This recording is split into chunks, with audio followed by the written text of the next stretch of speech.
আমরা যারা বাংলাদেশী লোক তাদের আসলে ভালো থাকার তেমন কোনো কারণ নাই। দেশে বিদেশে আপনারা যেখানে আছেন না কেন, আমি আশা করি আপনারা ভালো আছেন, কিন্তু আমি জানি যে যেমনটা আমি নিজেও ভালো নাই, সুতরাং আপনিও হয়তো খুব বেশি ভালো থাকার কথা না, যেহেতু দেশের পরিস্থিতি ভালো না। আপনারা জানেন যে শত শত মানুষকে মেরে ফেলা হয়েছে, আমি বলবো হত্যাকাণ্ডের শিকার হয়েছে। সো এই অবস্থায় আমাদের ভালো থাকার কোনো কারণ নাই। তারপরেও যেটা বললাম যে আমি আশা করি আপনারা ভালো আছেন। অনেক অনেক শুভেচ্ছা, প্রীতি, সালাম জানাচ্ছি আপনাদেরকে। সো আজকে যে বিষয়টা নিয়ে আমি একটু কথা বলতে চাচ্ছি, বিষয়টা খুবই ক্রিটিক্যাল একটা বিষয়, তারপরে একটু কথা না বললেই নয়। সেটা হচ্ছে, আপনারা জানেন যে প্রবাস থেকে আমরা যারা প্রবাসে থাকি তাদের অনেকেই মানে এক ধরনের প্রতিবাদের মতো আমরা করছি দেশে রেমিটেন্স না পাঠানোর বিষয়টা নিয়ে। সো এইটা আসলে এক ধরনের আন্দোলন, কিন্তু শুধু এইটা দিয়েই যে একটা সরকারের পতন হবে সেটা আমি পার্সোনালি মনে করি না, বাট এটা একটা বিশাল চাপ হবে সরকারের উপর। তো এই বিষয়টা নিয়ে যদি আমি একটু আপনাদেরকে বলি, সেটা হচ্ছে যে আপনার সরকারের উপর তো চাপ ডেফিনেটলি পড়বে, এটা নিয়ে কোনো নাই। কিন্তু আমি এক বন্ধুর সাথে কয়েকদিন আগে আলোচনা করছিলাম যে ধরেন একটা স্কুলে একটা ঝামেলা হলো, হেডমাস্টার খুবই এটার জন্য দায়ী, এই ঝামেলার জন্য। এখন ওই স্কুলে আপনার বাচ্চাটাও পড়ে, আপনার বাচ্চার মতো অসংখ্য বাচ্চা আছে। সো এই হেডমাস্টারকে ধরেন যে মারার জন্য আপনি যদি এই স্কুলের সব দরজা জানালা বন্ধ করে দিয়ে বাচ্চাদেরকেও ক্ষতির শিকার করেন, সেটা কিন্তু খুবই রিস্কি একটা ব্যাপার হবে, ঠিক না? সো মানে আপনাদের যাদের আত্মীয় স্বজন দেশে থাকে তাদেরকে আপনারা যদি নিরাপদে রাখতে না পারেন, সেই ক্ষেত্রে কিন্তু বেশ ক্রিটিক্যাল একটা ব্যাপার।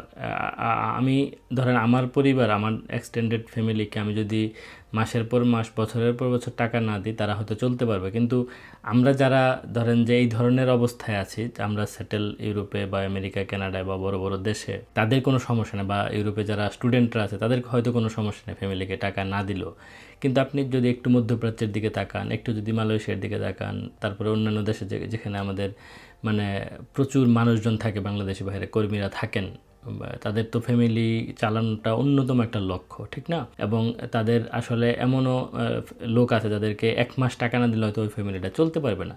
তো তারা কিন্তু বাধ্য হয়ে টাকাটা দিচ্ছেন দেশে। এখন বিভিন্ন গ্রুপে আমি দেখতে পাচ্ছি যে অনেকে আলোচনা করছেন টাকাটা আপনারা হুন্ডির মাধ্যমে পাঠান। দেখেন, এটা খুবই রিস্কি একটা ব্যাপার, এটা নিয়ে কারো কোনো ডাউট থাকার কথা নেই। 2024 সালে এসে যদি আমরা হুন্ডির কথা বলি, ডেফিনেটলি সরকারের পক্ষে কিন্তু আমি কোনোভাবেই কোনো কথা বলছি না। আমি 100% চাই সরকার চাপে থাকুক, কিন্তু যেটা অ্যাট দ্য সেম টাইম আমি বলতে চাই যে সরকারকে চাপ দিতে গিয়ে আপনার ফ্যামিলিকে যেন আপনি কষ্ট না দেন, এবং এই ফ্যামিলিকে কষ্টের হাত থেকে বাঁচাতে গিয়ে এই যে মধ্যপ্রাচ্যে যে ভাইরা থাকেন বা মালয়েশিয়া, সৌদি আরব, এইসব দেশে যেসব ভাইরা থাকেন, তারা কী করছেন, অনেক সময় হুন্ডির মাধ্যমে টাকা পাঠিয়ে মানে ঝামেলার শিকার হচ্ছেন, নানান ধরনের স্ক্যামের শিকার হচ্ছেন, এবং বিভিন্ন গ্রুপ দাঁড়িয়ে গেছে, একটা চক্র দাঁড়িয়ে গেছে। তারা কিন্তু আবার এই যে সুযোগটা নেওয়ার অপব্যবহার যেটা করে সবসময়, হুজুগের বা এই ধরনের একটা সুযোগ কিন্তু একটা শ্রেণী নেয়। তারা কিন্তু বিভিন্ন গ্রুপে আমি দেখেছি বলছে যে এই যে বিটকয়েনের মাধ্যমে টাকা পাঠান, বিকাশের মাধ্যমে পাঠান, রকেট, নগদ, এগুলোর মাধ্যমে পাঠান। একটা জিনিস খেয়াল করেন, বিকাশ, নগদ, রকেটের মাধ্যমে পাঠালে কিন্তু কি হয়, টাকাটা আলটিমেটলি দেশেই যাচ্ছে, আপনার ফ্যামিলি পাবে হয়তো, এবং বিকাশ, নগদ, রকেট কিন্তু আপনি ওই যে সরকারের বৈধ চ্যানেল যেটা আছে সেটার মাধ্যমে আপনি পাঠাচ্ছেন। এখন বিটকয়েনের কথা যদি বলে, মধ্যপ্রাচ্যের যে ভাইটা আছে তিনি হয়তো বিটকয়েনের কিছুই বুঝেন না, এবং বিটকয়েন কিন্তু টাকা পাঠানোর কোনো সিস্টেম না।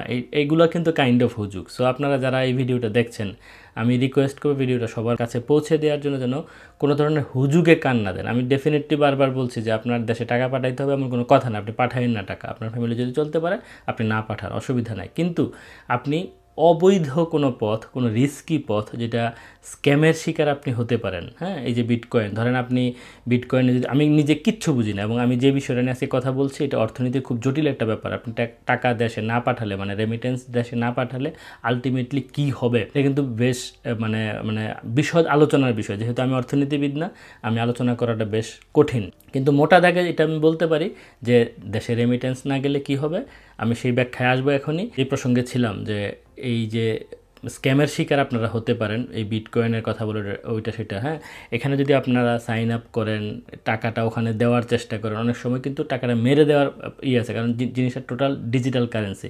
এটা আপনি হয়তো যদি লেজিট কোনো কোম্পানির না হয়, বিশাল ঝামেলা আপনি পড়বেন। ধরেন পেপলকে আমরা সবাই চিনি, এটাকে নির্দ্বিধায় আমরা বিশ্বাস করতে পারি। হ্যাঁ, ইউরোপ আমেরিকাতে টাকা লেনদেনের জন্য, কোনো কিছু কেনাকাটার জন্য, বিল পেমেন্ট, টুকটাক এই সেই কাজের জন্য কিন্তু পেপল বেশ জনপ্রিয়। কিন্তু আপনারা যদি দেশে টাকা পাঠানোর ক্ষেত্রে কোনো ধরনের উল্টাপাল্টা অ্যাপ ডাউনলোড করেন, আপনারা সেখানে টাকাটা ইনস্টল করার চেষ্টা করেন নানানভাবে, অথবা ব্যাংকে কানেক্ট করেন, আপনার যে সব টাকা কেউ মেরে দিবে না এটার কোনো কিন্তু গ্যারান্টি নাই, ঠিক আছে? এবং হুন্ডিতে সারা জীবন ধরে হুন্ডির মাধ্যমে লাখ লাখ কোটি কোটি টাকা কিন্তু মেরে দেওয়ার অনেক রেকর্ড নজির আছে। সেই ক্ষেত্রে হুন্ডি খুবই রিস্কি একটা বিষয়। এখন প্রশ্ন হচ্ছে আপনি দেশে তাহলে টাকা পাঠাবেন কিভাবে, ঠিক না?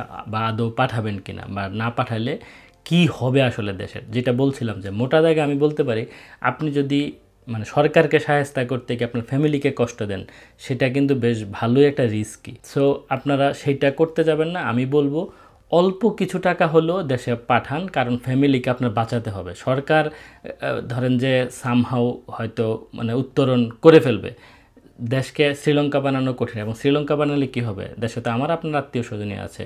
দেশে যদি আজকে একটা গৃহযুদ্ধ হয়, যদি মানে হাজার মানুষ মারা যাওয়ার মতো একটা ঘটনা পরিস্থিতি হয়, আমার আপনার আত্মীয় স্বজনই মারা যাবে। এই যে টু বি অনেস্ট, যেই ক্ষতিগুলো হচ্ছে কিন্তু আমার আপনার। আপনি দেখেন কয়টা পুলিশ মারা গেছে, কয়টা মন্ত্রী মারা গেছে, প্রধানমন্ত্রীর তো টিকিটই আমরা ছুঁইতে পারি না। এগুলো তো সত্যি কথা।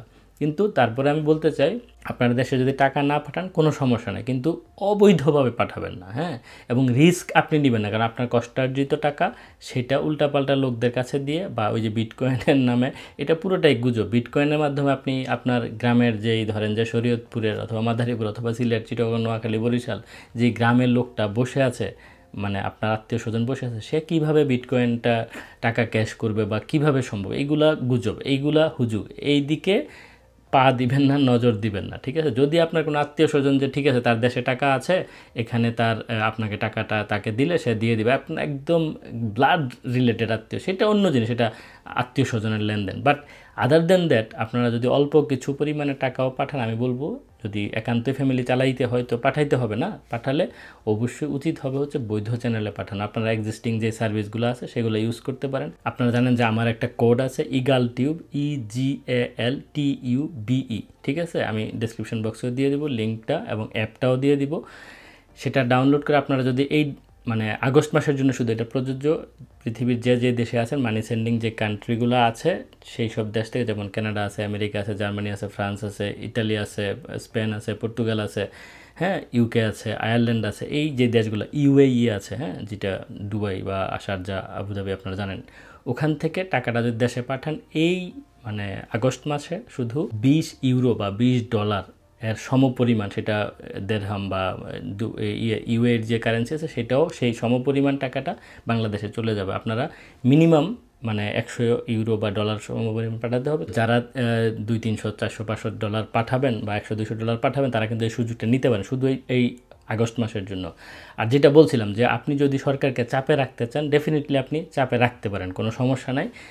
সেটার জন্য আপনি হাজার যে যারা ইউরোপ আমেরিকাতে থাকে, যদি কেউ আগে $1000 পাঠাতো বা ইউরো পাঠাতো বা 700-800 পাঠাতো, তারা সেটা না পাঠান, 200-300 পাঠান, কারণ ফ্যামিলিকে তো আপনার চালাতে হবে। যেটা বললাম যে আমি না পাঠালেও কোনো সমস্যা হবে না, কোনো স্টুডেন্টের ফ্যামিলিকে হয়তো টাকা না পাঠালেও চলবে। কিন্তু যারা এই মধ্যপ্রাচ্যে আছেন, অথবা ধরেন পর্তুগালে থাকেন বা স্পেনে থাকেন, তার ফ্যামিলিকে নিয়মিত টাকা পাঠাতে হয়, বা ইতালিতে প্রচুর বাংলাদেশি থাকে, হ্যাঁ, ফ্রান্সে থাকে, সেখানে তারা প্রতি মুহূর্তে বা প্রতি মাসে টাকা পাঠাতে হয় আসলে। হ্যাঁ, 1 মাস হয়তো আপনি পাঠালেন, 1 মাস না পাঠালে কি সরকার পতন হয়ে যাবে? এটা কিন্তু হবে না। আসলে কি হবে এটা আমি এবার একটু ব্যাখ্যায় আসি।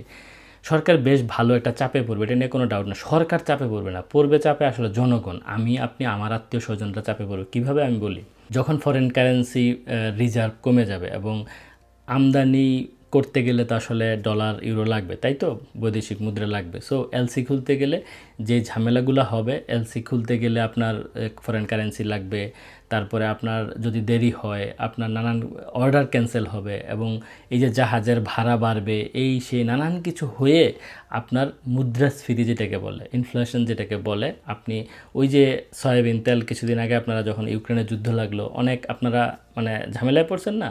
আমরা ইউরোপে বসে হয়তো সয়াবিন তেল বাংলাদেশের টাকায় 150 টাকা করে লিটার খাচ্ছি, আপনারা হয়তো বাংলাদেশে বসে 200 টাকা করে লিটার খাচ্ছেন। হ্যাঁ, তো ঘটনাটা কী দাঁড়াচ্ছে, বেশ ভালোই কিন্তু আপনাদের উপরেই প্রেশারটা পড়বে। হ্যাঁ, সব কিছুর দাম বাড়বে, বিলিভ মি। যখন এই অর্থনীতিতে ঝামেলা হবে, সব কিছুর দাম বাড়বে। সরকারের হয়তো তেমন কিছু হবে না, সরকার নানানভাবে ছলচাতুরি করে ঠিকই পার পেয়ে যাবে। দেশ লম্বা সময়ের জন্য একটা কষ্টে পড়বে। সেই জন্য বুঝে শুনে কাজ করবেন। আমি বলছি না, কোনোভাবেই বলছি না যে আপনারা সরকারকে চাপে রাখবেন না, বা সরকারের পক্ষই আমি কোনো কথা বলছি না, কিন্তু শুধু ওইটা বলতে চাচ্ছি, আপনারা যদি টাকা দেশে যেই মাধ্যমে পাঠান, আলটিমেটলি কিন্তু টাকাটা দেশে যাচ্ছে। হ্যাঁ, সো অবৈধভাবে না পাঠিয়ে বৈধভাবে পাঠান।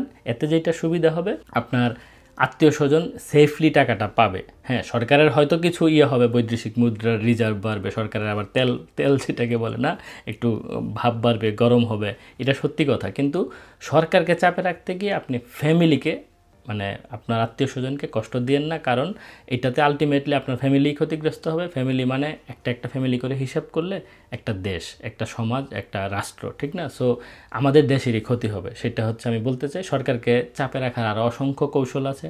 আমরা সবাই প্রতিবাদ করছি, আপনারা সবাই প্রতিবাদ করেন, দেশে সবাই প্রতিবাদ করছে।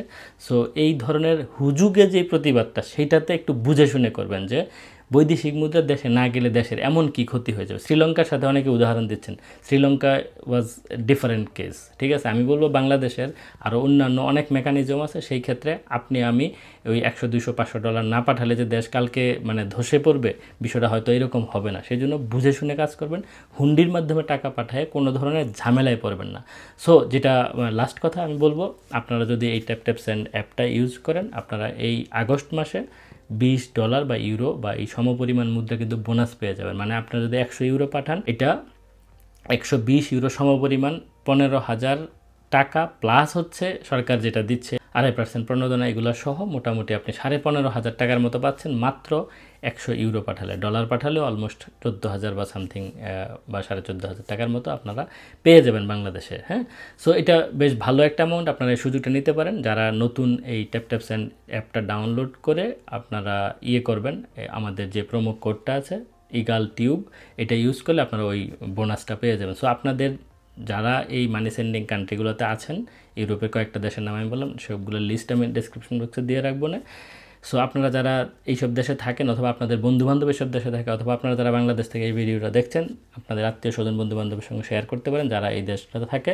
সো টুডে অর টুমোরোতে আপনারা টাকা পাঠাবেন না, পাঠাতেই হবে। সো অল্প অল্প করেও দেশের মানে আত্মীয় স্বজনকে ভালো রাখার জন্য, দেশটাকে ভালো রাখার জন্য আসলে এটা পাঠাতে হবে। সরকারকে মানে হটানোর আরও অনেক পথ আছে, শুধু এই হুজুগে এদিকে কান না দেওয়ার আমি রিকোয়েস্ট করব। সো আজ আর কথা বাড়াচ্ছি না। যদি আপনাদের ভিডিওটা ভালো লাগে একটা লাইক দেবেন, আর আপনার সুচিন্তিত মতামত কমেন্টে জানাতে পারেন। দেখা হবে তাহলে সামনের কোনো ভিডিওতে। ততক্ষণ সবাই ভালো থাকুন। আল্লাহ হাফেজ।